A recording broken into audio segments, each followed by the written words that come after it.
সকাল সকাল উঠে আমাদের একটাই টেনশন, আজকে কি রান্না করব, কখন রান্না করব আর সবাইকে কখন খেতে দেব। গুড মর্নিং বন্ধুরা, কেমন আছো? আই হোপ তোমরা সবাই ভালো আছো, আর আমি অনেক ভালো আছি তোমাদের ভালোবাসায় প্রভুর আশীর্বাদে। চলে এসেছি ছোট্ট একটা ব্লগ নিয়ে অনেক দিন বাদে। আশা করি তোমরা সবাই খুব খুব ভালো আছো, আমিও ভালো আছি। তো চলো, আজকে কিন্তু 28 তারিখ আর শনিবার, আর এখন কিন্তু বাজে প্রায় 9:30। তো আজ সকাল সকাল একটু উঠে গেছি, ছুটির দিন বলে একটু ঘুমালাম।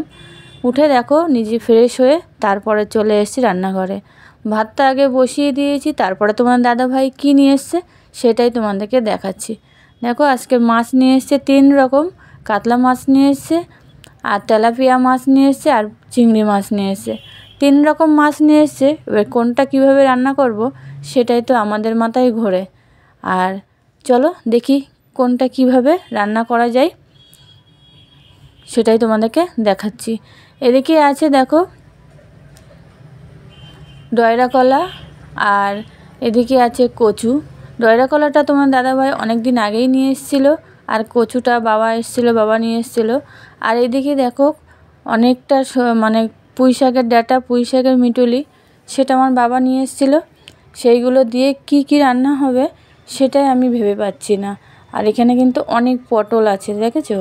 বাড়ি থেকে পটল নিয়ে এসেছিলো, সেই সবগুলো তো শীতের বেলায় খেতে ভালো লাগে।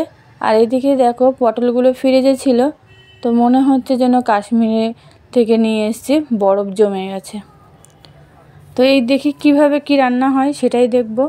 তো চলো, ভেবে নিয়েছি কাঁচকলা দিয়ে, এই ডয়রা কলা দিয়ে মাছ রান্না করব, পটল ভাজা করব, মিটুলি করব, এইসব দিয়ে রান্নাটা সেরে নেব।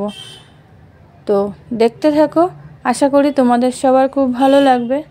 আমাদের সকালে উঠে রান্না বান্না করা, বাচ্চাদেরকে দেখা, তারপরে কে কখন খাবে সেটাই কিন্তু খেয়াল করা। কিন্তু আমরা কখন খেলাম কি না খেলাম সেটা কিন্তু আমাদের শ্বশুরবাড়ির লোকেরা দেখে না। তো চলো, অনেকটাই কথা বললাম। আর এদিকে দেখো মাছগুলো ভেজে নিচ্ছি সুন্দর করে। আর এখানে কিন্তু সেই মিটুলি বাঁধাকপি দিয়ে বসিয়ে দিয়েছি একটা তরকারি।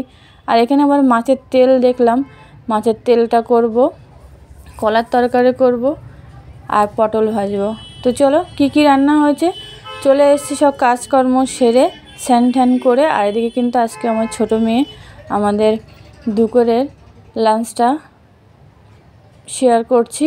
আর এদিকে দেখো ও কিন্তু রেডি করছে খাওয়া দাওয়া। দুপুরে খাবার দাওয়ার পর একটু শুয়েছিলাম, তারপরে যাচ্ছি মার্কেটে, কেন আমার যে ব্যবসা সেটা তো যেতেই হবে। তো সেই জন্য মার্কেটে বার হয়ে গেছি। ভিডিওটা এখানে ইন করছি। ভালো লাগলে লাইক শেয়ার কমেন্ট করো প্লিজ। বাই।